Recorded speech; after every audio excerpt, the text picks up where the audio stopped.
Bonsoir, bonsoir et bienvenue à vous. Alors, ce soir, nous sommes là pour parler du couple conscient. Vous allez voir que j'ai coupé les caméras pour les participants. Donc, c'est OK si vous ne voyez pas votre caméra. Parce que l'idée, c'est vraiment, et j'ai coupé aussi vos micros, parce que l'idée, c'est vraiment que je puisse vous transmettre un maximum là pendant ce live de ce soir. De toute façon, vous avez rempli le questionnaire, j'ai vos questions. S'il y a d'autres questions, je vous laisse les mettre dans le chat et j'y répondrai au fur et à mesure sans souci. Voilà, mais l'idée, c'est vraiment que je puisse vous transmettre et vous transmettre aussi en fonction de ce que vous m'avez noté dans le questionnaire. Voilà, et d'ailleurs, je voulais vous remercier pour toute l'authenticité et la confiance que vous m'avez accordée au travers de vos réponses dans ce questionnaire. Je trouve vraiment important de pouvoir co-construire et co-créer toujours avec vous, au plus proche de vos besoins. Et vraiment, c'est un sujet en plus super important pour moi. Ça me tient à cœur d'en parler parce qu'on ne peut pas parler d'entrepreneuriat sans parler de vie perso parce que ça a un impact déjà personnellement dans notre développement. Ça a un impact sur notre vie de famille. C'est une décision qu'on prend ensemble ou pas. Mais en tout cas, il peut y avoir de l'impact sans pour autant juger cet impact, c'est-à-dire sans pour autant dire qu'il est positif ou négatif, mais voilà, il peut y avoir des mouvements qui se créent à travers l'entrepreneuriat plus spécifiquement, même si il y a aussi des mouvements de couple dans un couple où il n'y a pas d'entrepreneuriat. Mais c'est vrai que moi, je voulais faire le lien ce soir plus particulièrement dans l'entrepreneuriat puisque j'accompagne des entrepreneurs, mais j'accompagne aussi des couples à l'extérieur qui ne sont pas du tout entrepreneurs. Et d'ailleurs, je vais vous parler un petit peu de tout ça. Donc déjà, bienvenue et merci à vous d'être là ce soir. Et merci vraiment sincèrement du fond du cœur pour toutes vos réponses qui vraiment ont laissé transparaître beaucoup d'authenticité et de confiance que vous m'accordez. Donc, merci à vous pour ça. Alors, vous allez voir, je vais souvent baisser la tête parce que j'ai mes notes, parce que c'était important pour moi d'aborder tous les points ce soir. Donc, je vais y faire référence de temps en temps pour m'assurer et répondre à aussi vos demandes que vous avez pu faire émerger dans les questionnaires et pour m'assurer du coup que je prenne soin d'avoir bien répondu à chacune d'entre vous. Si vous êtes en couple ce soir, c'est super, si votre conjoint peut venir avec vous, c'est encore mieux. Bienvenue, messieurs, avec grand plaisir, puisque quand même l'objectif, c'est de pouvoir vous transmettre ensemble, en couple, quand c'est possible. Et quand c'est pas possible, bah, c'est quand même OK. Alors, pourquoi je vous parle de tout ça ce soir? Déjà, pour vous transmettre mon expérience perso, mais aussi parce que ma mission de vie, j'ai quand même un rôle de médiatrice qui pour moi est très présent dans ma vie.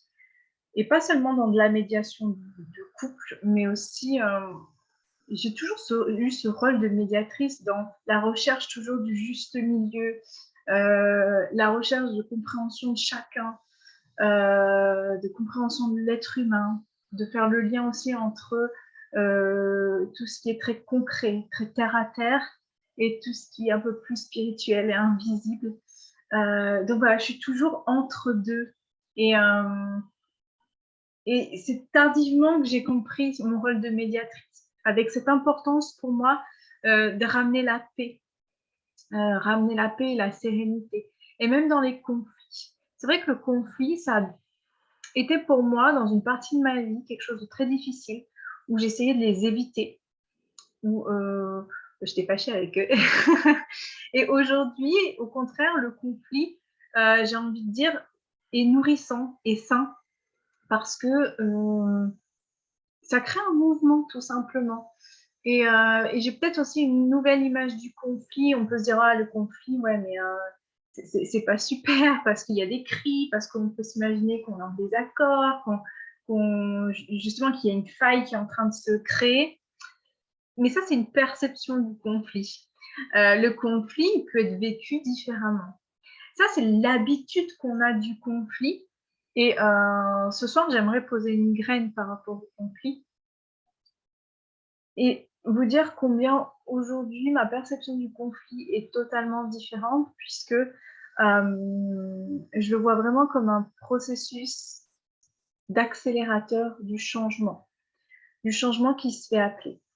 C'est comme si on était appelé par un mouvement de vie qui nous dit hey, là il faut se poser, communiquer, discuter, déjà venir voir ce qui se passe pour soi, pour pouvoir après le partager parce que ça demande un mouvement, ça demande un changement et c'est OK.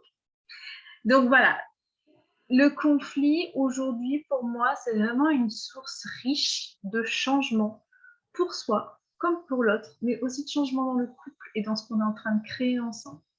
Et le conflit, oui, ça peut se vivre dans un état de paix avec l'autre. On peut être en conflit et être en conflit, bien sûr, avec des émotions, mais sans pour autant que ça vienne entacher quoi que ce soit.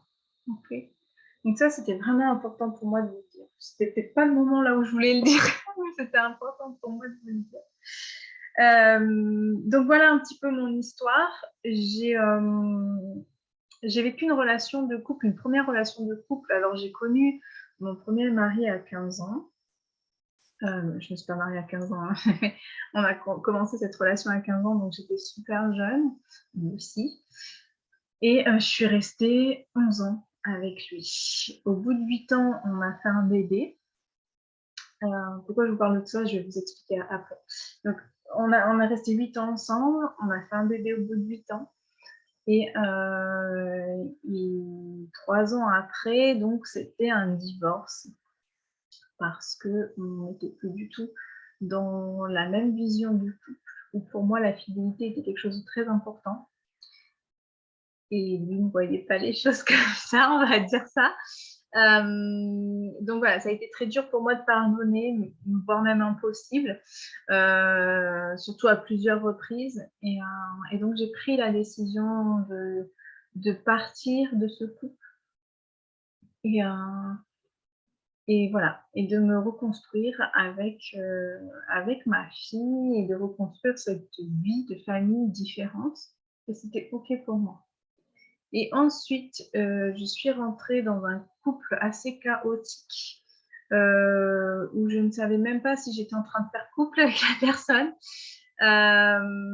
où j'avais vraiment cette sensation de jamais être à la hauteur. Il y a eu de la violence, hein, des attentes, de la violence verbale, psychologique.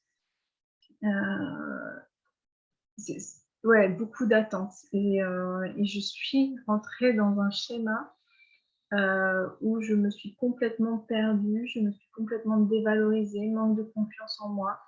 Je me suis rendue victime, en fait. Aujourd'hui, je peux poser des mots comme ça. Ça a été difficile pour moi d'admettre que c'était de la violence.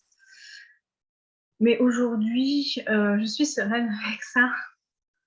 Donc voilà, c'est un couple assez chaotique que j'ai vécu sans même présenter ma fille. Je ne voulais pas aller jusque-là et c'est ça qui a arrêté la relation.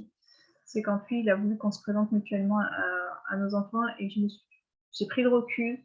Et là, je me suis dit, mais c'est impossible que je présente cette personne-là parce que j'avais peur pour ma fille, en fait. Et ça a été révélateur de c'était n'importe quoi ce que j'étais en train de construire, ça n'allait pas, ça ne me correspondait pas. Et donc, du coup, le couple s'est arrêté. Et aujourd'hui, je suis mariée. Donc, nous sommes ensemble depuis 2015. Nous avons un enfant ensemble en commun. Et le début de cette relation, alors on a vécu plusieurs phases dans cette relation. C'est-à-dire que le début a été une relation un peu idyllique. Et puis ensuite, quand on a commencé à vivre ensemble, ça a été un choc, j'ai envie de dire. Un choc dans le sens où je crois qu'on est venu, comme dans tout couple, quand on commence à se mettre en relation avec quelqu'un, ça vient comme effet miroir. hein, sur tout ce qui pourrait être encore là, qu'on aurait besoin d'aller travailler, qu'on aurait besoin de dépasser. Il y a la mise en commun, la mise en relation dans un couple. Et là, ça a été très difficile et pour moi et pour lui. Il y a eu aussi de la violence verbale, beaucoup. Et c'était juste pas possible en fait de vivre ça. Voilà, donc juste pour parler de mon expérience, et tout doucement, moi j'ai pris conscience de ce rôle de médiatrice. Je me suis formée à la communication non violente. Je me suis formée en tant que médiatrice en communication non violente. Et j'ai commencé à actionner des changements en moi qui ont commencé à mettre en place des changements dans mon couple. Et j'ai aussi accompagné d'autres couples dans de la médiation. La médiation, c'est la recherche d'un espace de compréhension mutuelle qui permet à chacun de se rendre disponible, de s'exprimer, de s'écouter. Il faut vraiment aller dans cet espace de compréhension mutuelle. La médiation n'a pas le résultat d'améliorer la vie de couple. Parfois, le résultat, ça peut être de se dire que on n'est pas compatible et d'arriver à une solution qui est la séparation. La médiation, c'est pas... Disons qu'il ne peut pas y avoir d'attente que le résultat sera forcément soit une séparation ou que le résultat sera forcément une vie de couple, une reprise de vie de couple en fait. D'accord ? La médiation, c'est vraiment la recherche d'un espace où on vient communiquer sereinement, plus sereinement, où on vient s'adresser à une tierce personne qui va pouvoir être garante d'un cadre et garante de la compréhension mutuelle. Donc voilà, j'avais juste besoin de spécifier ça parce que je sais qu'il y a des personnes qui croient et qui ont des attentes, c'est-à-dire qu'ils disent mais si je vais en médiation, c'est pour pouvoir repartir en couple et que tous nos problèmes soient résolus. Bien sûr que l'idée de la compréhension mutuelle, ça vient générer des solutions et parfois la solution, c'est le fait de se séparer, mais de se séparer en paix là pour le coup. Voilà. Donc voilà pourquoi moi ce soir je veux te parler du couple conscient parce que j'ai vécu, donc tu l'as vu, entendu, plusieurs vies de couple. J'ai vécu aussi tout un moment de célibat entre justement cette première vie de couple et la deuxième, un moment de célibat de 3 ans. Et j'ai fait couple avec moi-même. Et c'est pour ça que je peux en parler aussi. Tu verras, je vais en parler dans ce live. Mais ça, c'est aussi une période importante de ma vie. C'est une période où je me suis sentie très épanouie, très en lien avec moi-même, très alignée, très en accord avec moi. Et je t'en parlerai bien sûr au fil de la soirée. Mais voilà, mon expérience aussi d'entrepreneur, parce que j'ai été salariée dans mes 2 premières vies de couple, et dans la 3e, j'ai basculé du salariat à l'entrepreneuriat. Et ça aussi, ça a eu un impact sur ma vie de famille, sur ma vie perso, sur ma vie de couple. Et c'est pour ça que je veux te parler du couple conscient en lien avec l'entrepreneuriat, parce que c'est super important pour moi. Parce que déjà, on est challengé dans une vie de couple. Parce qu'on arrive, il y a 2 rencontres, il y a 2 personnes qui se rencontrent avec des histoires différentes, avec un passé émotionnel, avec des perceptions différentes. Et donc, quand ça vient rencontrer, généralement, quand on est en lien avec quelqu'un, en plus qu'on vit avec, il y a comme des rencontres régulières, un effet miroir, quelque chose qui vient déjà te challenger. On peut sentir que certains événements de la vie reviennent challenger encore ton couple, notamment la naissance des enfants. Et l'entrepreneuriat fait partie de ces moments qui peuvent aussi venir challenger. Je ne dis pas que c'est obligatoirement des challenges, ok? Je dis juste que ça peut mettre en mouvement quelque chose à l'intérieur du couple, à l'intérieur de soi et à l'intérieur de l'autre. Okay? Il y a des moments où dans la vie de couple, par exemple, quand là, il y a l'arrivée d'un enfant, ça vient juste amplifier quelque chose sans pour autant impacter ou ou mettre en danger, ou etc. C'est pas ce que je dis. Je dis vraiment que voilà, il y a des mouvements. Et l'idée, c'est de se préparer aussi à accueillir les mouvements, même si on n'est jamais vraiment prêt, mais en tout cas d'avoir les outils pour que quand ils soient là, on puisse le vivre, bien sûr, parce qu'on n'est pas, on est humain, mais l'idée, c'est de pouvoir aussi savoir prendre du recul et mettre de la conscience dans tout ça, pour pouvoir apporter une réponse et non plus une réaction. Voilà, donc voilà pourquoi je te parle de ça, et mon intention ce soir, c'est vraiment de pouvoir te donner des clés de prise de conscience, pouvoir peut-être semer des graines, pouvoir susciter des interrogations, pouvoir susciter peut-être un mouvement qui va se faire à l'intérieur de toi, reste juste curieuse. Et qu'on puisse échanger ensemble, bien sûr, par la suite, avec grand plaisir. N'hésitez pas à me poser des questions. Et même après coup, quand vous aurez le replay, à venir me poser des questions par mail. Je serai ravie d'y répondre. Ou sur Insta, par message privé. Ok, on va commencer la soirée si vous voulez bien. Alors, je voulais commencer avec la thématique des difficultés que vous rencontrez actuellement en couple. Que ce soit dans un couple sans entrepreneuriat, comme je vous le disais, on arrive en couple, on est deux personnes différentes, on est deux personnes avec un passé, avec un vécu émotionnel, avec des traumatismes, avec une histoire, avec des perceptions, des pensées différentes. Et quand on va rentrer en connexion, il y a au début comme une alchimie qui se fait. On appelle ça d'ailleurs, il y a des personnes qui appellent ça la lune de miel, où il y a la recherche de séduction, il y a encore de tout ça. Et donc là, c'est plutôt chouette.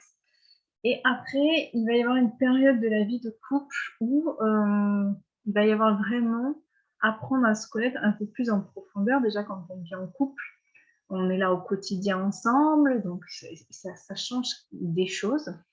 Et il se peut que parfois, on soit challengé, puisque finalement, on vient confronter deux univers. Alors des fois qui sont très complémentaires, des fois qui sont très différents, et puis des fois qui se ressemblent énormément. Et ça n'a pas d'impact, je crois, sur la vie de couple, parce que de mon expérience, quand on se ressemble beaucoup, ça peut venir challenger et clasher. Et quand on, au contraire, est très complémentaire, ça peut aussi, mais comme ça peut pas, d'accord? Donc, il y a des couples qui se ressemblent, qui sont, voilà, ça les challenge pas, et il y a des couples qui se ressemblent, ça les challenge beaucoup. Il y a d'autres couples qui sont plutôt complémentaires, et pareil, il y en a que ça vient de challenger, il y en a au contraire, c'est OK avec ça.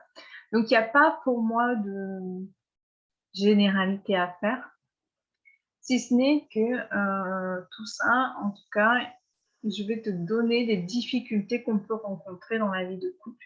Et notamment la première, c'est de l'ordre de la communication et de l'écoute. C'est souvent qu'on me dit, mais on n'arrive, il ne m'écoute pas, on n'arrive pas à s'écouter, on n'arrive pas à communiquer, c'est compliqué, ça part toujours dans les cris, ça part toujours dans qui a tort, qui a raison. Et c'est là où crée le conflit, et c'est là où peut même aller la violence. Donc ça, c'est la première difficulté que vous rencontrez généralement. Et que ça soit en lien avec l'entrepreneuriat ou pas, d'accord? C'est une difficulté de vie de couple qui peut être là. Ensuite, c'est le temps que vous passez ensemble. Généralement, ça aussi, il y a un impact au fur et à mesure du temps que vous... Il y en a qui ont besoin de passer beaucoup de temps en couple, il y en a qui ont besoin de fusion, et il y a des personnes qui, au contraire, ont besoin d'espace-temps pour eux. Et donc, l'idée, c'est de trouver aussi l'harmonie dans le couple entre ces espaces de temps, de besoin de solitude et ces espaces de besoin de connexion et de partage à l'autre. Donc ça peut être un challenge. Il y a aussi les histoires de couple parental et couple-couple. C'est-à-dire qu'il y a le couple amoureux et il y a le couple parental. Et c'est deux couples différents. Et le challenge qui peut être là, c'est de passer du couple amoureux à essentiellement du couple parental. Et donc, il n'y a plus de faire couple amoureux. Voilà, ça peut être un gros challenge à l'arrivée des enfants.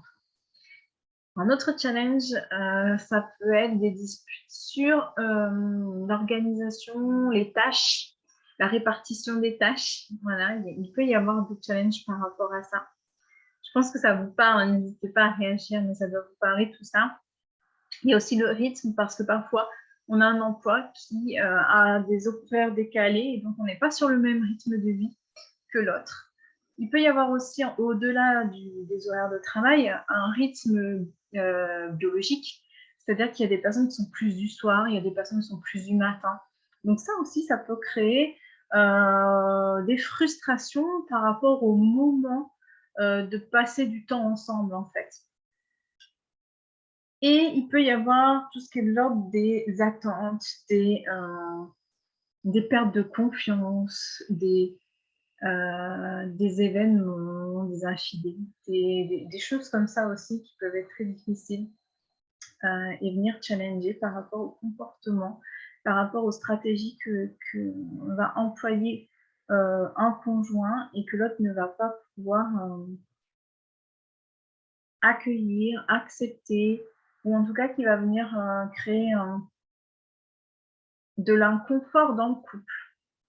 Okay. Donc ça, c'est toutes les difficultés de façon globale. Il y en a peut-être d'autres, mais voilà, en gros, ça va se situer là dans la communication, dans les stratégies, dans les comportements, dans le temps de qualité que vous allez passer en couple, dans le se faire couple, en fait. Comment vous faites couple. Et par rapport à l'entrepreneuriat, comment l'entrepreneuriat, lui, peut impacter le couple. Moi, je vois souvent des clientes à moi qui parlent beaucoup de ce qu'elles ressentent, elles, par rapport à l'entrepreneuriat et le couple. Et ce qui se passe, c'est que l'entrepreneuriat, quand on bascule, on prend la décision d'entreprendre, il peut y avoir comme une sorte de culpabilité et de pression qu'on se met parce qu'on a l'impression de fragiliser la structure familiale et notamment la situation financière. Donc ça, c'est bien réel chez mes clientes. C'est régulièrement qu'elles se mettent ce genre de pression. Elles se disent vite, vite, vite. De toute façon, moi, il faut que je fasse mes premiers revenus. Je ne peux pas laisser ma famille sans rien. Et avec cette peur de fragiliser vraiment la situation familiale. Ça peut aussi enclencher comme un manque de légitimité dans la gestion du budget, un manque de légitimité, je ne sais pas, dans certains achats, dans certains investissements, parce que clairement, la personne qui entreprend n'a plus de pseudo-sécurité comme on pourrait l'entendre, c'est-à-dire que son salaire ne va pas arriver de façon à un rythme régulier tous les mois le même salaire, d'accord, mais ça va être beaucoup plus fluctuant, ça va être beaucoup plus, comment dire, beaucoup moins figé au niveau du montant, du montant, pardon. Et donc, du coup, ça crée une insécurité. Ça peut créer en tout cas une insécurité pour soi, et même pour l'autre, et pour l'ensemble de la famille. Il peut y avoir aussi une certaine distance qui se met en place quand on entreprend.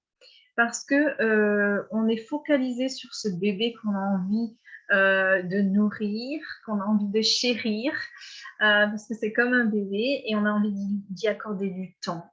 On a envie vraiment d'en prendre soin. Et ça peut créer une sorte de distance où on est focus notre attention sur notre bébé. Et c'est comme l'arrivée d'un enfant, c'est-à-dire qu'à un moment donné, l'autre peut se sentir délaissé, ou même dans l'incompréhension, parce que l'entrepreneuriat, c'est quand même un booster de changement personnel, de développement personnel. Donc, il va y avoir des choses qui vont, en plus, en fonction de la voie que vous avez choisie, il va y avoir des choses qui vont peut-être être en évolution chez vous. Et l'autre, il peut être dans l'incompréhension de ce qui est en train de se passer. Parce que des fois, c'est un processus interne avec des changements très concrets et l'autre ne sait pas comment s'est passé le switch, en fait. Donc ça aussi, ça peut être vraiment challengeant pour le conjoint. Et puis toi aussi, parce que toi, tu peux avoir la sensation d'évoluer, avec ce truc de bah, du coup, je vois comment l'autre il pourrait évoluer et je vois qu'il a besoin d'évoluer. Et c'est ce truc-là, cette envie qu'il pourrait y avoir que l'autre évolue en fait avec nous. D'accord? Donc ça peut mettre à mal en fait le conjoint si on pense qu'il doit changer absolument, il doit évoluer absolument. Ok? Ça, c'est son histoire. C'est pas à toi de décider s'il doit évoluer ou s'il ne doit pas. Ok, il n'y a rien qui l'oblige. Qu'est-ce qui l'oblige par rapport à quoi, à qui, hein? Ça, c'est aussi important. Et puis, il peut y avoir une certaine dévalorisation peut-être aussi du conjoint par rapport à ton activité. Parce qu'une activité entrepreneuriale, peut-être qu'elle ne donne pas tout de suite des résultats très concrets, très visibles. Et donc, pour l'autre, c'est difficile de se projeter, de comprendre ce que tu es en train de faire, d'où passe le temps, d'où passe l'argent, et pourquoi il n'y a pas de résultats très concrets. Et donc, du coup, peut-être qu'on accorde moins d'importance. On se dit, bah, ils mettent du temps pour que ça fasse 0 résultat, c'est pas cool. Donc, il y a toutes ces histoires aussi dans le couple et dans l'entrepreneuriat, toutes ces histoires de j'ai besoin de temps pour mon entreprise. Et l'autre dit, ouais, mais moi, je rapporte de l'argent, toi, tu rapportes rien pour l'instant. D'accord? Donc, il peut y avoir tout ça. Et ça, je le dis encore une fois, hein, c'est du côté de vous, entrepreneurs. Et s'il y a des conjoints ici, c'est très important pour moi aussi de voir du côté des conjoints et d'essayer de se mettre à votre place pour se dire, mais qu'est-ce qu'eux, ils ressentent aussi? Parce qu'il y a tous ces conjoints qui étaient d'accord, soutenants pour cette décision. Il y a tous les conjoints qui ont eu peur, mais bon, qui ont respecté ce choix, même s'ils n'étaient pas forcément d'accord avec ce choix, parce qu'il y a peut-être une crainte derrière financière, d'accord? Et peut-être qu'il y avait d'autres projets, parce qu'on ne peut pas faire les mêmes projets, en tout cas pas dans le même temps peut-être, mais ça, on peut penser, en tout cas, on ne peut pas faire les mêmes projets en tant qu'entrepreneur. Croyez-moi, ça peut être une croyance qui peut être levée. Parce que les projets de vie, on peut en faire en tant qu'entrepreneur et chef d'entreprise.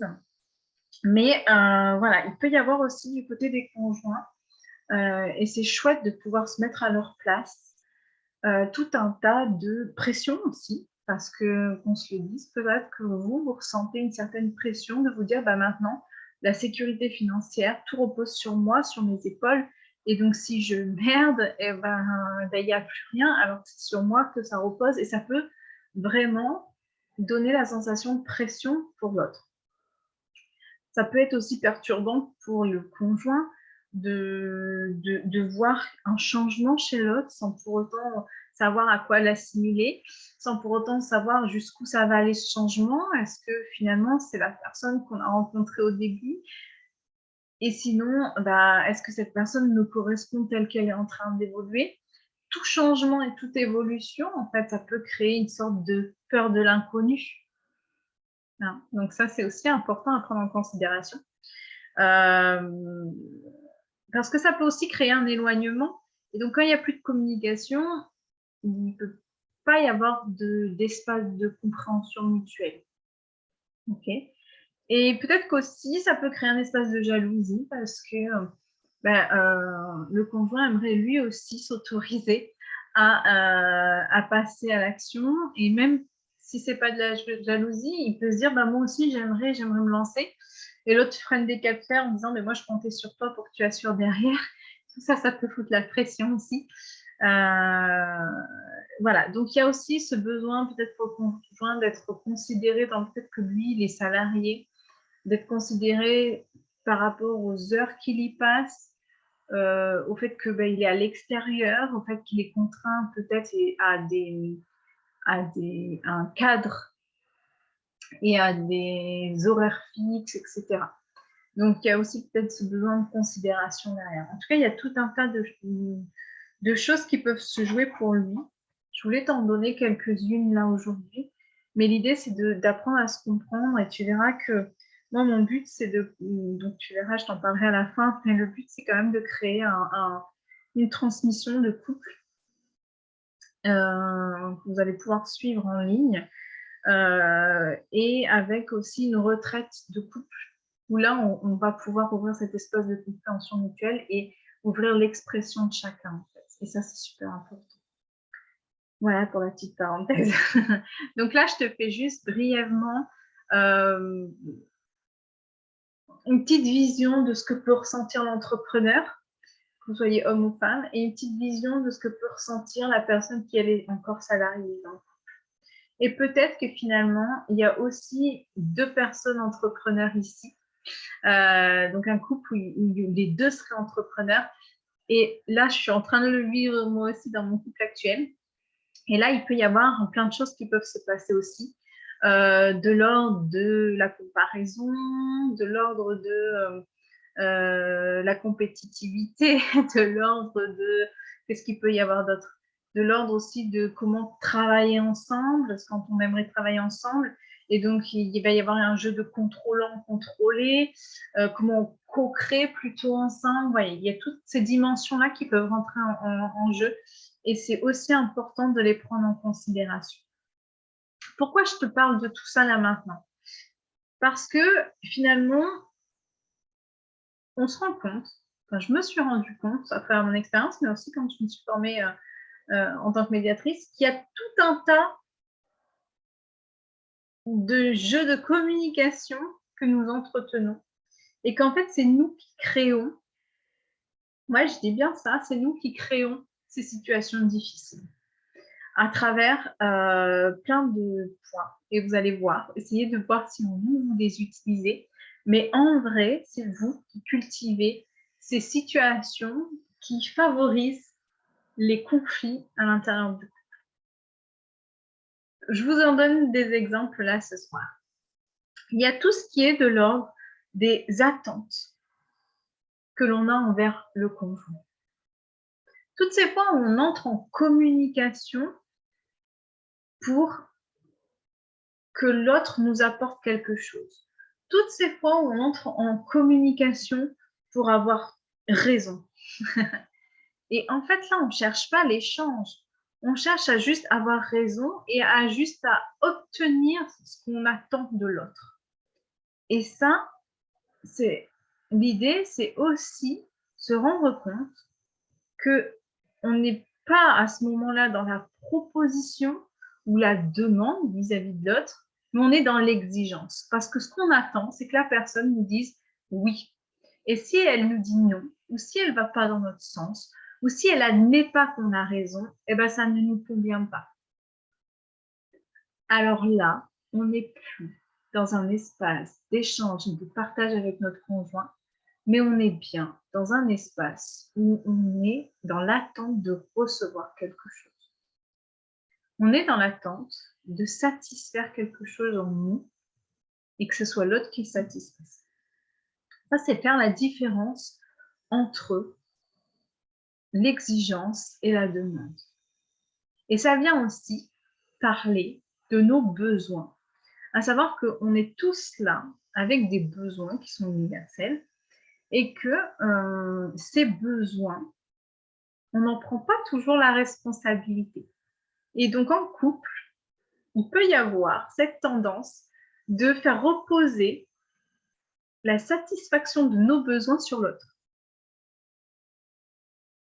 C'est toutes ces fois où on se dit, ben, je sais pas, on a besoin d'amour, et donc on va aller chercher chez l'autre l'amour ou la connexion, et donc on va lui demander un moment où lui, il est occupé, et nous, on va vouloir absolument exiger.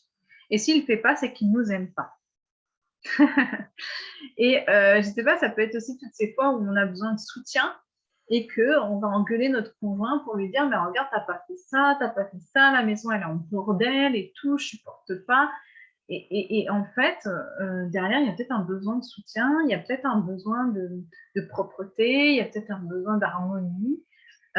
Et on va basculer la satisfaction de ce besoin sur l'autre, clairement. Mais du coup, on ne prend pas la responsabilité de nos besoins. OK? Et c'est en fait la façon dont on dit, c'est la façon dont on aimerait que l'autre utilise nos stratégies, réponde à nos exigences à l'instant où on l'exige. D'accord? C'est là où tu viens nourrir le conflit, où tu viens nourrir ces situations de désentente et désaccord. On verra plus tard comment justement on peut aller switcher ça et vraiment reprendre la responsabilité de nos besoins et voir comment, quand on a besoin de soutien, quand on a besoin de satisfaire un besoin en se disant je satisferai bien avec lui, comment on peut basculer de l'exigence à la vraie demande et au partage. Ça, on verra après. Mais voilà, du coup, ça c'était le premier point, c'est toutes nos attentes, nos exigences. Et on a basculé aussi sur le fait de supposer. Tu vois, toutes ces fois où on se dit, ouais, mais s'il ne fait pas ça, c'est qu'il ne m'aime pas. Ça, c'est une supposition. Clairement, c'est une supposition. C'est toi qui es en train de te raconter que s'il ne fait pas ça, ou s'il ne dit pas ça, ou s'il ne te le montre pas de cette façon-là, il ne t'aime pas. Ou alors, c'est qu'il n'en a rien à foutre. Ou alors, c'est qu'il te manque de respect. Mais tout ça, c'est des pensées, et ce sont des pensées qui peuvent être fabriquées par rapport à ce que tu as vécu pendant ton éducation, par rapport à ta perception des choses, mais ce n'est pas la réalité. Clairement, ce n'est pas la réalité, c'est une supposition pour l'instant. Tu n'as pas été fouillé dans ce qui est en train de se passer pour de vrai. Tu supposes. Et cette supposition va venir te mettre en mode réaction parce qu'elle va venir enclencher, ces pensées vont venir enclencher une émotion à l'intérieur de toi. Et donc, c'est bien toi qui nourris cette émotion en ruminant toutes ces pensées. Essaye de prendre une situation justement où tu t'es mise en colère par rapport à quelque chose que ton conjoint n'aurait pas fait. Et je t'invite à poser même par écrit, alors chacun des conjoints, hein, si vous êtes là ensemble, je t'invite à poser par écrit qu'est-ce qui a déclenché cette situation. Alors peut-être, si je te donne un exemple, moi c'est quand je vois le bol qui est dessus le lave-vaisselle. Et en fait, je me suis mise fort en colère. Donc, qu'est-ce que toi, tu as ressenti à ce moment-là, dans cette situation? Et cette émotion, essaye de la relier à la pensée. À quoi tu as pensé juste avant, même pendant l'émotion. Et moi, je t'avouerai que quand j'ai vu ce bol sur le lave-vaisselle, la pensée qui est venue en premier, ben, c'est il se fout de ma gueule. Clairement, il se fout de ma gueule. Il ne peut pas mettre le bol dans le lave-vaisselle qui est juste en dessous. Et après, j'ai continué à nourrir ça. Tu vois, j'ai senti la colère monter et j'ai continué à la nourrir. Dans le sens où je me suis dit, ouais, franchement, il me prend pour sa boniche. Mais putain, ça veut dire quoi? Ça veut dire qu'en fait, il pense que moi, je suis à la maison, je me la fout douce, j'ai le temps, je peux tout faire et du coup, je deviens sa boniche. Alors que j'ai aussi des choses à faire, moi, de mon côté, dans mon business. Il ne voit pas que c'est important pour moi. Et donc là, je peux continuer à nourrir ce genre de discours et à me dire, mais alors en fait, c'est qu'il ne prend pas conscience de ce que je suis en train de créer. Il le dévalorise même. Et hop, je me suis créé une croyance comme ça qui va être là et qui va faire que la prochaine fois qu'il dira un truc sur mon activité, par exemple, il pourrait me dire ah bah tiens, t'as toujours pas fait de clients. Et ben ça va s'intensifier avec le fait que j'ai nourri la pensée. Cette pensée qui dit que mais il n'en a rien à foutre de ce que je suis en train de créer, il voit même pas comment ça peut être riche, il voit même pas ce que j'apporte aux gens et comment je contribue. Tu vois? Donc en fait, l'idée c'est là, le premier exercice que je vous propose de faire, c'est d'apporter de la conscience et ça c'est la première clé. Je ne voulais pas la donner tout de suite, mais je me dis, elle se présente à moi comme ça. C'est vraiment de mettre de la conscience sur ce que vous êtes en train de construire vous-même, sans y impliquer l'autre. Vous-même, de qu'est-ce que je suis en train de construire au moment où il y a toutes ces situations qui pourraient me mettre en conflit ou toutes ces émotions-là que je ressens par rapport à mon conjoint. Qu'est-ce que je suis en train de nourrir? Et ça, vous pouvez mettre de la conscience à la fois sur les événements qui vous rendent triste ou en colère ou frustré, mais aussi sur les événements qui viennent vous nourrir. Par exemple, tiens, mon chéri, je vois qu'il a fait une petite attention pour moi là. Il vient de m'écrire un petit mot, il a posé et tout ça. quelles sont les pensées là? Qu'est-ce que je ressens? Ben, je ressens de la joie, je suis émue, je suis touchée. Quelles sont les pensées? Waouh, il m'aime, il pense à moi, on est en connexion. Et hop, du coup, qu'est-ce que je suis en train de faire? Je suis en train de nourrir le fait que j'ai de la chance d'avoir cet homme-là près de moi, etc., etc. D'accord? Donc, je suis en train de nourrir ça. Donc, ce que je te propose de faire, ce que je vous propose de faire en couple, c'est de mettre de la conscience, chacun de votre côté, par rapport à vous-même, de mettre de la conscience sur, par rapport à un événement, à une situation, observer quelles sont les émotions, qu'est-ce qui a déclenché cette émotion et qu'est-ce qui vient la nourrir. C'est-à-dire, qu'est-ce que vous avez pu observer qui a fait que vous avez cette émotion, qui a fait que vous êtes en train de créer quelque chose au niveau de vos pensées qui nourrissent ça. Que ça soit dans les moments qui viennent favoriser le couple, comme dans les moments où vous avez l'impression que justement c'est plutôt de la colère et de la tristesse par rapport à votre couple. Faites ce premier exercice tout simple. Alors, tout simple, c'est un bien grand mot. C'est pas forcément évident de se mettre en mode observation quand on n'a pas l'habitude, mais prenez ce temps-là d'observer ce qui se passe pour vous. C'est vraiment super nourrissant et important que de savoir quel schéma on utilise actuellement dans notre couple. Et du coup, ça va vous faire prendre conscience aussi de certains schémas que vous-même, vous avez mis en place. Parce que c'est bien de là qu'il s'agit. Et ça, ce sont des schémas qu'on peut avoir pris de nos parents, qu'on peut avoir pris, je ne sais pas, de certains exemples de couples qui nous entouraient. OK? Mais aussi, parfois, c'est juste qu'on vient nourrir à travers un schéma, un besoin, je ne sais pas, de sécurité dans le couple, un besoin de réconfort, un besoin d'amour que l'on vient reporter sur le couple. Est-ce que ça va pour l'instant? Je ne vous ai pas perdu. Alors, donc je vous parlais tout à l'heure des attentes, de comment, en fait, je vous parlais de tous les facteurs qui viennent nourrir ces failles, ces difficultés, ces conflits. Donc, je vous ai parlé des attentes, je vous ai parlé des besoins que l'on transmute la responsabilité de ses besoins sur le conjoint plutôt que d'en prendre la responsabilité. Quand on est seul, on en prend la responsabilité. On n'a pas le choix, on est seul. D'accord? Et en couple, on a tendance à l'exiger de l'autre, cette responsabilité. On peut bien sûr se dire qu'en couple, on partage et on peut bien sûr donner à l'autre la capacité de venir nourrir nos besoins. Mais il ne faut pas que ça devienne une exigence, il faut que ça reste un équilibre. C'est-à-dire que quand l'autre ne peut pas, on doit être en capacité de reprendre cette responsabilité. Et l'idée, c'est vraiment de rester dans la demande, dans la proposition. Et l'autre, des fois, il le fait naturellement, il vient nourrir un besoin qui est important là actuellement parce que vous avez cette connexion, parce que vous avez cet espace de discussion où vous pouvez aller vous rencontrer dans l'espace des besoins, donc il le fera naturellement. Il n'y aura même pas besoin d'aller le dire. En fait, plus on est responsable, plus on est autonome sur la résolution, la résolution, pas la résolution, mais sur le fait de nourrir ses propres besoins, de les satisfaire, voilà. Plus l'autre pourra aller vraiment par envie vous aider à nourrir un besoin. Ok, on a vu ça. On a vu aussi toutes les suppositions. Qu'est-ce que ça entraîne? Il y a d'autres choses. Il y a toutes ces fois où on veut changer l'autre. D'accord? Toutes ces fois où on se dit, tiens, je vais le changer. Toutes ces fois où on a envie de sauver l'autre.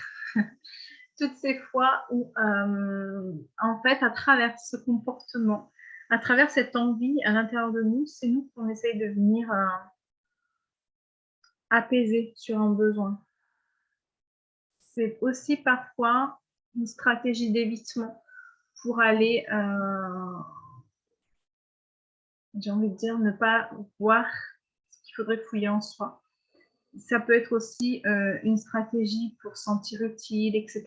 Ça vient nourrir un besoin qui est à nous, mais on reporte encore une fois sur l'autre en voulant faire en sorte qu'il change. Okay. Et vraiment avoir cette intention que l'autre change, même si elle est inconsciente, ça crée du conflit. Parce que inconsciemment, l'autre, il ressent que vous ne l'acceptez pas inconditionnellement, que vous attendez ce changement. Et c'est difficile pour l'autre de sentir la pression que le conjoint attend un changement.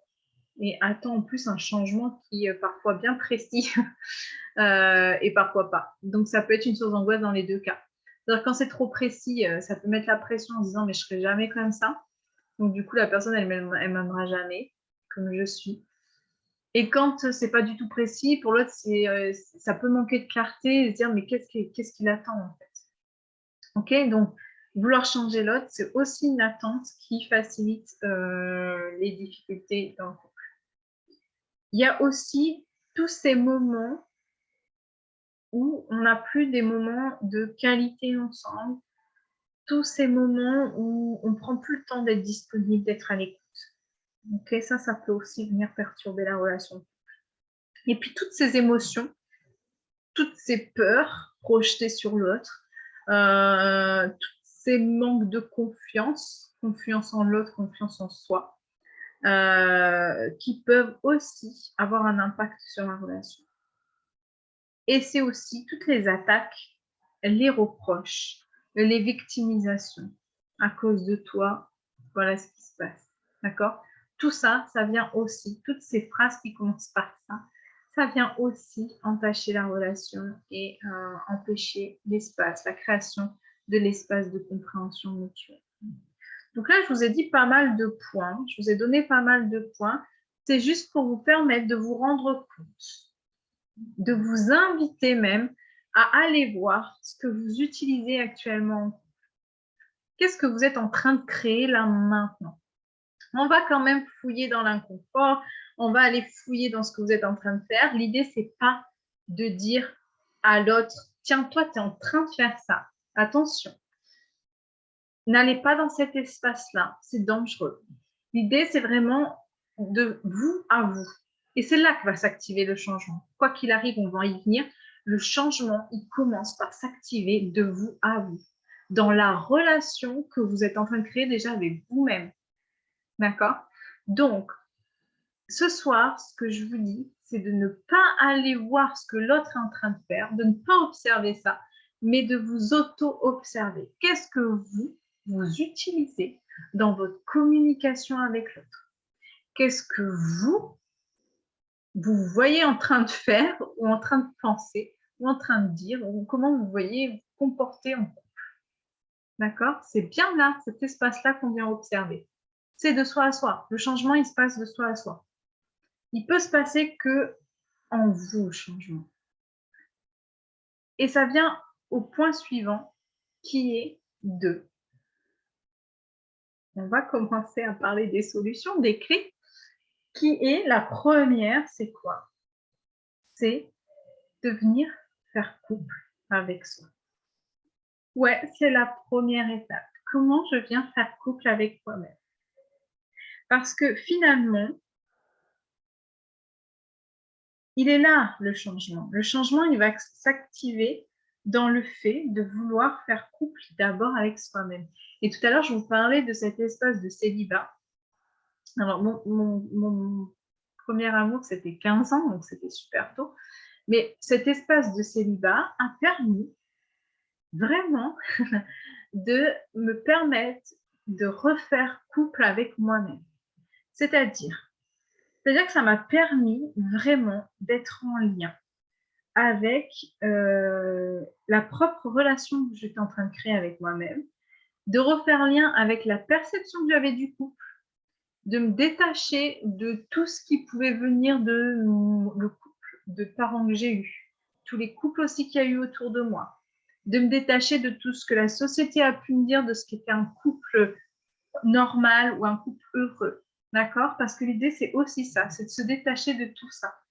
De se détacher de toutes ces sources de colère ou de frustration ou de un mari c'est normal, ça doit faire ça, ou toutes ces injonctions en fait, pour pouvoir réinventer le couple dans lequel on va être après.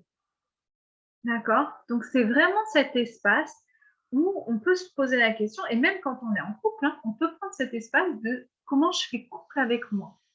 On peut même se dire, tiens, ce soir, je prends rendez-vous avec moi-même, en fait. et chacun est de son côté. Et c'est OK parce que l'idée, c'est qu'on va s'offrir un espace pour faire couple avec soi. Qu'est-ce qu'on fait en étant couple avec soi? Aller vers un espace de rencontre, de compréhension mutuelle ensemble, c'est pouvoir arriver avec le plus de neutralité possible et donc de disponibilité possible pour aller vraiment rencontrer l'autre. Pas pour se rencontrer soi avec l'autre, mais pour aller rencontrer l'autre. Et ce qu'on a tendance à faire, c'est que quand on ne fait pas couple avec soi, ben on va se rencontrer soi avec l'autre. C'est là où on fait effet miroir. C'est là où on vient travailler, j'aime pas ce mot, hein, mais où on vient travailler des choses avec l'autre parce qu'on ne fait pas en couple avec soi. OK? Mais c'est aussi normal que même si on vient voir et si on vient cheminer dans le couple avec soi, c'est normal que l'autre, à un moment donné, dans la rencontre, qu'on on est de soi à soi. Mais l'idée, c'est de mettre de la conscience dans ça et de dire, oula, là, il y a un truc pour moi. Et de communiquer. Et d'avoir cette prise de recul pour communiquer ensemble. OK? Pour qu'après, on puisse, quand on n'est plus en confrontation, en relation, qu'on puisse se dire, tiens, là, il s'est passé un truc quand j'étais en contact avec lui. C'était à propos de quoi, en fait? Et même après, on est peut-être même en capacité, dans la relation, de venir communiquer d'une façon qu'on va s'écouter et donc on va pouvoir cheminer ensemble. C'est ça, en fait. C'est se rendre compte toutes les fois, bon là je vous donne un peu la solution vers quoi on tend dans le couple conscient, mais c'est vraiment ça, c'est de se dire que toutes les fois où on rentre en relation et il se passe un truc comme ça, c'est soit on est disponible pour communiquer, soit on a ouvert l'espace de disponibilité qui nous permet d'aller à la compréhension mutuelle, c'est-à-dire que d'avoir une qualité d'écoute et une qualité d'écoute qui permette à l'autre d'exprimer et de savoir un petit peu ce qui se passe derrière pour lui. Et quand il y a cette qualité d'écoute, l'autre aussi se rend disponible pour faire la même chose de ce côté. Et du coup, ça permet de créer cet espace de rencontre, cet espace d'écoute et cet espace où on apporte à l'autre, en fait. Et c'est ça, en fait. C'est soit ça, soit aussi, quand on a un couple conscient, c'est de se rendre compte qu'à un moment donné, on n'arrive pas. Il y en a un qui n'est pas disponible ou les deux ne sont pas disponibles. Et donc, c'est d'avoir cette honnêteté, j'ai envie de se dire, on prend du recul pour s'accueillir seul, ok, pour s'accueillir en auto-empathie sur qu'est-ce qui est en train de se jouer là. Et on peut le faire chacun de son côté. Et même s'il y en a un qui ne le fait pas, bah celui qui le fait, il va permettre d'être disponible pour aller après en communication avec lui.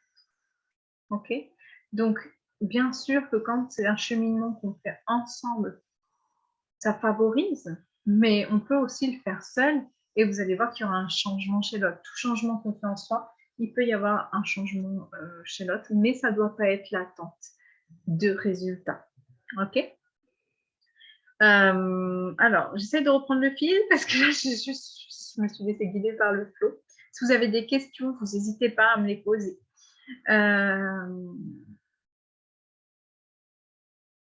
En fait, ce qu'on fait quand on est dans un rôle de médiateur, c'est vraiment qu'on permet à chacun cet espace de disponibilité.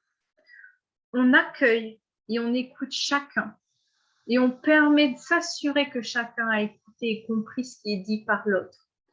Et on ouvre en fait cet espace de création de disponibilité, d'écoute, d'expression, d'empathie, de rencontre, qui va permettre en fait que tout doucement, la conversation, elle glisse sans avoir même besoin du médiateur.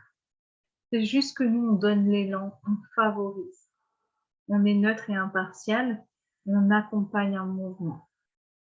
Et quand on voit que ça glisse, on lui permet de revenir vraiment à l'intérieur, en présence, disponibilité. C'est ça qu'on fait dans le rôle de médiation. Et donc, c'est vraiment en lien avec le cours que je vais donner en ligne. En fait, je vais vous présenter ça. Je vais créer une transmission en ligne. Alors, je ne sais pas encore sous quelle forme. Je vais vous dire, je ne sais pas si ça sera sous une forme de vidéo préenregistrée que vous pourrez aller voir sur une plateforme ou si ce sera des lives comme celui-ci. Et il y a aussi une retraite qui va se faire. Donc, c'est tout un cheminement. Il y aura les lives avant pour préparer la retraite. Et ensuite, il y aura la retraite à 2. Donc, c'est vraiment un engagement de couple à le faire. Vous pouvez aussi, si vous êtes célibataire, venir faire la première partie de la retraite et de faire couple avec soi. Ça, c'est OK. Moi, ça va avec grand plaisir. Mais voilà, l'idée, c'est d'aller travailler sur plusieurs points. Et le premier point, donc là, je vous donne les clés pour rentrer en relation en couple conscient. C'est déjà la première clé, c'est d'aller faire couple avec soi-même. Ok, je vous en ai déjà parlé, mais c'est vraiment, là, on va venir travailler sur votre relation à vous-même, vos perceptions, la prise de conscience de ce que vous avez rapporté du passé et la prise de conscience de ce que vous êtes en train de créer. C'est-à-dire, c'est comment je fais couple avec moi-même. Ça, vous pouvez déjà commencer à y répondre. Comment je fais couple avec moi-même? Quelle est ma vision, ma perception du couple? Et en fait, l'idée, là, c'est d'aller à la fois voir quelle est l'idéalisation qu'on se fait du couple, quelles sont les croyances qu'on a à propos du couple, ok, et comment je me rends disponible pour partager au-delà de mes attentes qui sont liées à l'idéalisation du couple, ou des attentes que je fabrique, ou des injonctions que je fabrique en fonction de ce que j'ai appris du couple. Donc, un couple conscient, ça se construit déjà là, dans cette sphère où on est en couple avec soi-même. Parce que finalement, ensuite, la deuxième partie, ça sera faire couple ensemble, créer un couple conscient. Et là, du coup, c'est se poser la question de quelle dynamique on va mettre en place ensemble, comment on va co-construire, comment on va co-créer en fonction des saisons de notre couple, d'accord? Parce que c'est cyclique, on ne vit pas toujours la même chose. Et comment justement on met en commun ces différentes visions et perceptions du couple. Parce que généralement, on se rend compte, on se parle de nos préférences, de nos stratégies, on ne sait même pas quel besoin ça vient remplir. Et on demande peu à l'autre, mais c'est quoi ta vision du couple? Et même si on lui demande c'est quoi ta vision du couple, ça va être quelque chose de très théorique. Ce sera peut-être des mots qu'on a envie d'entendre, mais parce que ça sera peut-être forgé sur le couple, l'image du couple idéal tel qu'on nous la transmet, et dans les films, et dans la société, etc. Et du coup, ça ne sera pas une réponse qui viendra, une vérité intérieure. Est-ce que ça, tu l'entends? Que finalement, ta conception du couple, c'est pas forcément quelque chose de ta vérité intérieure. Il y a tout plein de choses qui rentrent en considération. Tu l'as construit au fur et à mesure des couples que tu rencontres, des séries, tout ce que tu regardes à la télé, des médias, etc. Et donc là, l'idée, ça sera de faire ressortir, et on le fera pendant la retraite, ça sera de faire, ou on le fera avant, je ne sais pas, je vais voir. Mais ça sera vraiment de faire ressortir la perception qui vient de ta vérité intérieure. Et ensuite, que vous puissiez la partager ensemble pour voir ce qu'il en est. D'accord? C'est vraiment une sorte de re-rencontre de couple qui va vous permettre vraiment de repartir sur la connaissance mutuelle, mais vraiment avec l'intérêt de savoir ce qui est en train de se passer pour l'autre, ce qu'il est en train de vivre, de la communication. C'est vraiment aussi s'intéresser à quel est votre langage de l'amour à tous les deux, quel est votre langage aussi dans votre sexualité, parce qu'il faut parler aussi de la sexualité. C'est pas tabou, c'est quelque chose de présent en couple. Et puis de voir comment, ensemble, et en fonction de toutes vos perceptions et de tout ce que vous aimeriez créer ensemble, de voir comment vous pouvez le créer justement à deux dans cette relation consciente. Comment prendre la décision de faire couple ou pas et de trouver vraiment cet équilibre de communication et même de retrait quand il y a besoin de se retirer, tout en ouvrant toujours l'espace de compréhension mutuelle. C'est important, un peu comme si vous gardiez un lien, même dans les moments où vous n'êtes pas ensemble. Comme si vous savez que quand il y a un retrait, c'est OK, parce que vous savez que dans cet espace, vous prenez le temps de faire couple avec vous-même ou que l'autre prend le temps de faire couple avec lui-même. OK? Est-ce que ça va pour l'instant?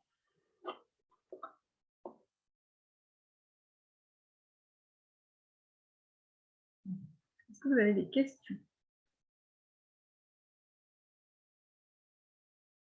Alors, je vois une question. Comment avoir une relation saine? Ah, ça, c'est une question super importante. Déjà, ce que j'ai envie de demander, mais c'est quoi une relation saine? J'imagine qu'une relation saine, c'est communiquer de façon respectueuse. Il y en a qui diront bah, c'est être fusionnel, il y en a qui diront c'est être complémentaire. Je pense que chacun, et c'est là l'importance de la perception qu'on a de la relation. Parce que en fonction de vos valeurs aussi, il peut y avoir des perceptions différentes. Ok. Ce soir, avant de venir dans le live, j'ai tiré une carte parce que c'était important pour moi de vous transmettre un message qui résume un petit peu tout ça, qui va à l'essentiel. Et donc, cette carte, elle était là pour vous faire passer ce message. Donc, je vais vous dire en gros le message que j'ai eu et je pense que ça vient répondre à cette question. Créer une relation, ça serait comme créer une relation sans but personnel. Sans but personnel, mais par contre au bénéfice de l'ensemble. Et ça serait faire couple avec intégrité. Dans le sens où on ne fait pas couple pour s'apporter à soi, mais on fait couple pour partager avec l'autre. On ne fait pas couple parce qu'on ne peut pas vivre seul, mais on fait couple parce qu'on est tellement heureux seul qu'on a envie de partager le meilleur avec l'autre. C'est comme créer quelque chose de nouveau aussi, à partir, et d'ailleurs c'est toute l'intention que je vais mettre dans ce programme, c'est créer quelque chose de nouveau à partir des éléments qui sont déjà là dans votre vie. C'est-à-dire que vous allez créer quelque chose ensemble à partir de ce qui est de vous, mais aussi à partir de ce qui est de l'autre, parce que l'autre aussi a créé quelque chose qui est déjà présent. Et donc, c'est travailler avec ce qui est et non avec ce qui pourrait être, et non avec cette idéalisation. C'est un peu comme vivre l'instant présent. C'est ça la conscience, le couple conscient. C'est vivre l'instant présent avec l'autre. C'est vivre sa vérité de l'instant. Et donc ne plus faire, ne plus construire à partir de ce qui pourrait être et être constamment à la recherche de quelque chose d'autre en passant à côté de ce qui est. Et c'est ne pas non plus créer avec ce qui aurait pu être. C'est-à-dire être coincé dans le passé à un moment donné. C'est-à-dire que c'est aussi peut-être aller dans cet espace de pardon à soi et de pardon à l'autre. Et voir s'il y a cette capacité de pouvoir pardonner. Ça, c'est super important. Donc, toute décision que vous prenez par rapport à tout ce que vous avez vécu jusqu'à maintenant, c'est aller explorer ce pardon. Est-ce que vous êtes en capacité vraiment d'aller chercher ce pardon pour pouvoir faire couple avec l'autre et pour pouvoir faire couple, non pas avec ce qui aurait pu être, non pas avec ce qui pourrait être, mais vraiment avec ce qui est dans l'instant. C'est un peu comme un des principes de la pleine conscience qui est d'avoir toujours un regard neuf, d'arriver comme avec le premier regard de votre relation. Comme si vous arriviez, vous connaissiez pas l'autre. Et juste, vous vous laissez émerveiller par tout ce que vous apprenez de l'autre dans l'instant présent. Qui est l'autre, mais dans l'instant présent. Pas qui il était avant. Parce que ça, c'est illusoire. De dire, ah, mais tu as changé. Ben, bien sûr. En fait, c'est illusoire de croire, quand on rentre en relation, quand on est en relation avec quelqu'un, à mon sens, c'est illusoire de croire que la personne, elle va rester figée à qui elle était au moment où tu l'as rencontrée. Nous sommes des êtres vivants. Et qui dit être vivant, nous sommes des êtres de mouvement. Et forcément, on va évoluer d'une certaine façon. On ne sait pas comment, on ne sait pas jusqu'où ça peut aller. Mais je dirais avoir la conscience que oui, on va évoluer. Et c'est justement épouser le mouvement du couple conscient. Et bien sûr, parfois, l'évolution, ça fait peur. Parce que c'est rassurant de se dire, tiens, mon mari, il est comme ça, ou mon conjoint, il est comme ça. Et ça peut faire peur de se dire, attends, demain, s'il y a quelqu'un d'autre, il va choisir quoi? C'est instable, c'est insécurisant. Et oui, demain, mon conjoint, il peut vouloir aller ailleurs.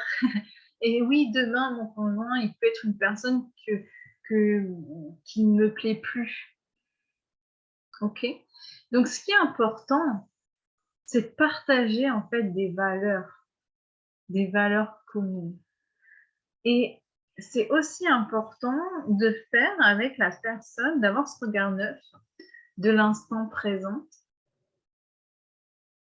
Parce que d'une, les valeurs, ça va être les fondations de votre couple. C'est-à-dire que si vous partez avec la valeur, et encore, j'ai envie de dire, ça peut changer aussi.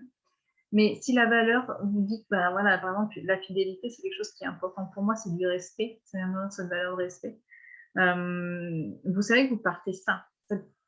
Donc, il y aura des fondations qui font que vous savez que c'est solide. C'est comme un contrat que vous passez ensemble depuis le début. Mais pour autant, un contrat qu'on passe ensemble peut être revu ensemble. D'accord? Et c'est là où on peut prendre la décision de dire est-ce qu'on continue ensemble ou pas.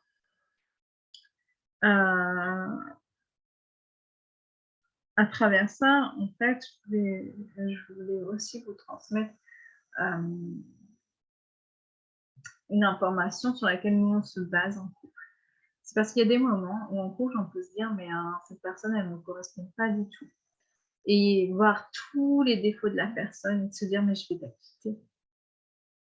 Et il y a des moments où on voit tout le côté positif de la personne et on se dit, waouh, on a de la chance. Et en fait, on peut voir en couple que ça peut fluctuer comme ça rapidement. Il y a des moments où je suis très en connexion avec mon mari, où je me dis, waouh, on a de la chance. Et il y a des moments où je me sens complètement à l'opposé de mon mari, où je me dis, mais là, c'est fini, c'est la fin. D'accord? Moi, je vis ça, et quand j'en parle avec lui, ben, il vit ça aussi. Et en fait, on se dit que, je sais plus, mon mari me disait qu'il avait lu ça quelque part, qu'on prend une décision toutes les 10 secondes, je crois, si je me trompe pas. Mais l'idée, c'est ça, c'est un peu comme si on prenait la décision toutes les 10 secondes de faire couple ou de ne pas faire couple avec son mari. Donc, t'imagines, ça peut changer vite et souvent. Et en fait, l'idée, c'est de ne pas réagir, d'être dans la réaction par rapport à ce qu'on voit dans l'instant, parce qu'on se rend compte que d'instant en instant, ça change. On se rend compte que par rapport à notre évolution perso, l'évolution de l'autre, l'évolution du couple, ça peut changer rapidement. Par contre, on peut se poser au niveau des fondations, de la communication des fondations, c'est-à-dire régulièrement se dire vers où tu vas et comment tu vois les choses, en fait. Est-ce que ça va? Je repasse juste au message, parce que je vois que je me suis écartée et que c'est important pour moi d'aller au bout de ce message. Dans ce message, il y avait aussi quelque chose qui disait « Rien ne se passe à l'extérieur sans ta participation ». C'est-à-dire que finalement, ce qu'il y a d'important, c'est d'observer les graines que tu sèmes à l'intérieur de toi. C'est-à-dire, c'est quoi les graines que tu sèmes? C'est toutes ces pensées, c'est tous ces décisions internes, c'est peut-être aussi toutes ces croyances, toutes ces projections, ces injonctions, c'est de venir vraiment observer en conscience tout ce que tu sèmes à propos de ton couple, tout ce que tu sèmes aussi à propos de l'autre. Et parce que toutes ces graines que tu es en train de semer, c'est ça qui est en train de germer. Si tu n'arrêtes pas de te dire que l'autre, il est comme ci ou comme ça, ben, c'est des graines que tu sèmes. Et donc, dans tes réactions, dans ta façon de communiquer avec l'autre, tu vas semer ces graines-là. Et en mode réaction, ben, il va vraiment devenir ce que tu es en train de figer là dans tes pensées. Alors que si tu vas chercher en toi et switcher ça à l'intérieur de toi, il n'y a pas besoin de vouloir changer l'autre en fait. Des fois, rien que le fait de changer à l'intérieur de toi toutes les graines que tu plantes, il va germer autre chose en fait. Et le pouvoir, il est bien là. La responsabilité n'est que de soi à soi. Et le monde est vraiment que le reflet. Il fait que refléter en fait l'état de ton amour, de tes intentions. Donc si tu changes de l'intérieur avant de prendre d'autres mesures, d'autres décisions, si tu changes de l'intérieur, d'accord, tu vas faire fleurir d'autres choses. On se dit souvent, oui, mais l'autre, il ne change pas, oui, mais l'autre, si, oui, mais l'autre, ça, on se met un peu en rôle de victime, mais finalement, qu'est-ce que toi, tu fais? Est-ce que toi, tu changes ta façon de réagir à ce que l'autre, il est en train de faire? Ben non, mais le problème, c'est que si tu es toujours dans cette réaction-là, ou si tu crées une réaction où il n'y a pas d'amour, ou si ça ne reflète pas l'état d'amour que tu as envie de vivre, que tu vas jamais le créer, en fait. Donc, l'amour que tu as envie de ressentir, que tu as envie de vivre, crée-le. Crée-le d'abord en toi, émane-le en dehors de toi et vois la réponse qu'il y a. Peut-être que ça changera des choses et là c'est magnifique. Peut-être que ça ne changera rien par rapport à l'autre, si ce n'est que peut-être vous allez voir ensemble qu'il y a peut-être un espace de séparation et que vous n'allez plus du tout sur la même voie. Et ça sera aussi ok parce que ça sera en paix, parce que vous vous en rendrez compte tous les deux. Donc, en fait, l'idée, c'est de ne pas vouloir changer l'autre. Et c'est quoi une relation saine?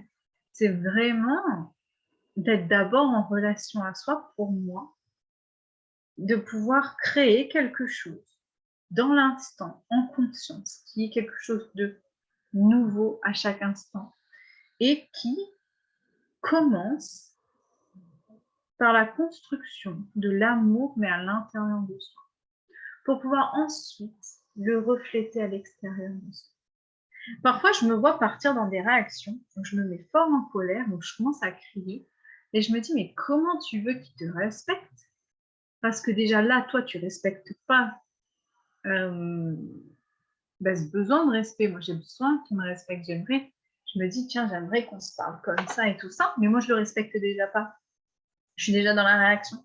Comment je peux attendre de lui qu'il me respecte alors que des fois, en criant, je lui dis, mais respecte-moi. Mais ouais, mais qu'est-ce que je suis en train de faire? Pas du tout ça. Et du coup, c'est là aussi la conscience de dire, mais attends, non, je ne suis pas en train de créer ce que je veux. Ce que je suis en train de demander, là, je ne suis même pas en train de le créer.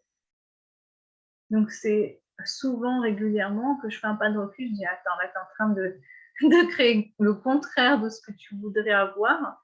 Donc, je fais un pas de recul pour moi déjà apaiser en moi. Et quand moi, je suis apaisée, il y a comme quelque chose qui s'apaise dans la relation. Okay. Ce que je dis, c'est qu'à travers tout ce que je te transmets, l'idée, c'est de ne pas être le couple parfait. Okay. L'idée, c'est que ça ne va pas faire que vous arrêtiez de vous disputer. Ça va, enfin, ça peut, hein. Ça peut. Mais l'idée, c'est de ne pas être dans l'attente de ça si tu prends le programme. C'est vraiment plutôt de te dire que quand ça va arriver, tu vas avoir plus de conscience et tu vas avoir les outils qui vont te permettre de retourner dans une communication qui vous permettent ensemble une compréhension mutuelle et une recherche de solutions, plutôt que de qui a tort et qui a raison. Ok? Est-ce que ça va pour vous? On arrive à la fin. j'ai envie de faire une petite conclusion en récapitulant tout ce qu'on a vu. Donc, on a vu les difficultés qu'on peut rencontrer dans le couple, et notamment en lien avec l'entrepreneuriat.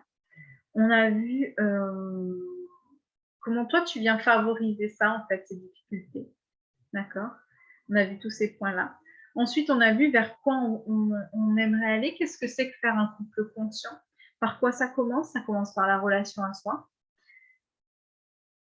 En deuxièmement, ça vient de créer l'espace de rencontre, de disponibilité et de communication ensemble, de partage.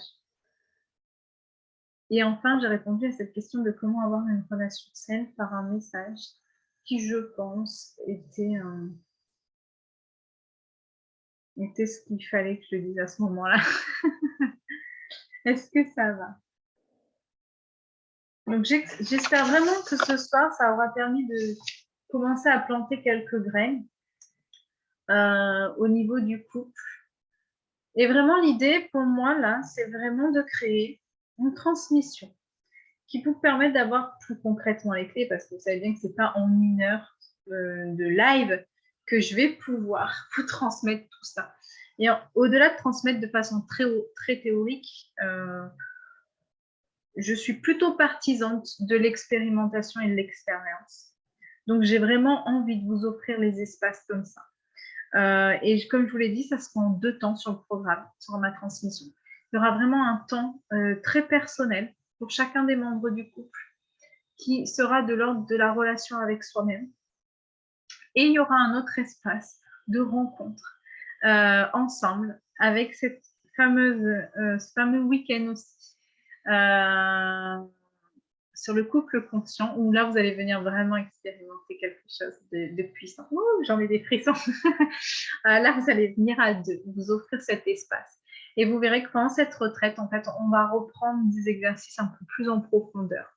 Et il y aura toujours ces 2 temps de relation à soi et rencontre avec l'autre. OK, ça va aussi se dérouler comme ça, la retraite. Avec, bien sûr, on va commencer par travailler cette conscience. On parle de couple conscient. Donc, on va venir travailler cette conscience. Et ensuite, on va venir implémenter des changements dans votre communication, vous donner des outils, vous permettre aussi d'aller vous rencontrer dans une autre dimension. Et vraiment, l'idée, toujours, c'est de venir... On vous transmet des outils à la fois sur la communication orale, sur la communication corporelle, comportementale. C'est vraiment aussi vous permettre de vous poser de nouvelles questions ensemble, en couple et perso aussi. C'est peut-être aussi vous transmettre des rituels, vous faire vivre aussi certaines situations de contrôle en contrôlé, par exemple. C'est aussi, dans le dernier thème qu'on abordera lors de cette retraite, c'est comment co-construire, co-créer ensemble, justement. Comment maintenant on met en commun. Et voilà, ça va être juste super. Si tu as des questions sur la transmission et la retraite, n'hésite pas à me poser la question. Donc, ça sera une transmission où la retraite fera partie de la transmission. C'est-à-dire que tu t'inscris à la retraite et avant cette retraite, il y aura une transmission. Comme pour vous préparer à arriver à cette retraite ensemble. L'idée, c'est de ne pas arriver dans cette retraite avec plein de colère, de choses comme ça. Non, on va préparer pour que vous puissiez vite vivre cette retraite un peu comme la fin de votre transformation, comme un moment où vous allez pouvoir vous mettre en lien. D'accord? Donc, pour moi, l'objectif, c'est que vous inscrivez à la retraite, vous bénéficiez d'une transmission avant la retraite, et même peut-être d'une médiation, ou même peut-être d'un espace d'expression chacun individuellement. Mais voilà, vous vous engagez en couple, ensemble, à participer à la retraite et à suivre cette transmission en amont. Ça sera quelque chose qui s'adaptera vraiment à votre vie de tous les jours, d'accord? Parce que je sais qu'il y en a qui travaillent, etc. Quand vous allez vous inscrire à cette retraite, je vais vous envoyer un questionnaire que vous allez remplir chacun de votre côté. Chacun des membres du couple va le remplir de son côté pour que je puisse m'imprégner de la réalité de chacun. pour que je puisse vraiment construire du sur-mesure en fonction des couples qui seront présents et du groupe que vous allez former, pour que je puisse vraiment aller faire du sur-mesure, me connecter à vos énergies, à ce dont vous avez besoin pour vous transmettre un maximum d'éléments qui vous permettra de repartir de cette retraite avec ce que je vous disais tout à l'heure, avec des clés de changement, avec des clés qui vont vous permettre vraiment de construire avec ce que vous avez. Donc voilà, c'est ce que je vous propose. Et si ça vous intéresse, je vous propose de venir me voir en message privé. Je vous donnerai le lien de tout ça. Et il n'y aura plus qu'à. Vous êtes, normalement, j'ai prévu 6 couples maximum, pour ne pas faire trop. 12 personnes, je trouve que c'est sympa. Pour pouvoir vraiment avoir cet espace, parce que du coup, je vais intervenir avec mon mari pendant cette retraite qui a une formation d'hypnose et qui a créé sa propre méthode, vous verrez, pour changer les perceptions. Et donc, vous allez travailler avec lui individuellement sur les perceptions du couple, notamment. Donc, transformateur, vous allez voir, c'est trop beau. Je l'ai expérimenté moi aussi avec lui. Mais l'idée, c'est ça, c'est que vous puissiez être 12 maximum, donc 6 couples, et qu'on puisse vraiment vous accompagner au plus proche et dans la dynamique, les énergies. De toute façon, il n'y aura pas de hasard. Je pense que les personnes qui seront là, qui formeront le couple, parce que vous allez être dans des énergies similaires. J'ai foi sur ça. Donc, le lieu de la retraite se trouve en Dordogne, donc dans le 24 en France. Les dates, ça sera sûrement en mai ou juin. Il faut que j'arrête ça. Je suis en lien avec plusieurs gîtes, donc je dois arrêter ça. Et voilà, si ça vous intéresse, n'hésitez pas à venir en message privé, me faire la demande. Et puis, je vous enverrai toutes les infos. Et bien sûr, parlez-en à votre conjoint avant, parce qu'il faut vraiment que ce soit une décision de couple. Je vais m'assurer vraiment que la personne avec qui vous venez est vraiment d'accord pour ça. Je ne veux pas qu'elle le fasse par dépit, je veux vraiment qu'elle soit engagée dans cette dynamique de couple, dans ce besoin de changement aussi. C'est super important. Voilà, je vous souhaite une bonne fin de soirée parce qu'il est tard. Et puis, je reste disponible pour vos questions par rapport au live. Si vous avez des choses que vous voulez que j'aborde avec vous en particulier, si vous voulez que je... parce que là, je n'ai pas pu répondre à toutes vos questions, mais si vous voulez que j'aille plus en profondeur sur certains aspects, vous avez des questions, vous avez des choses qui vous ont perturbé, n'hésitez pas à m'envoyer ces questions en message privé ou par mail. Et voilà. Et je vous souhaite une agréable fin de soirée. Je vous dis à très bientôt. Bye bye.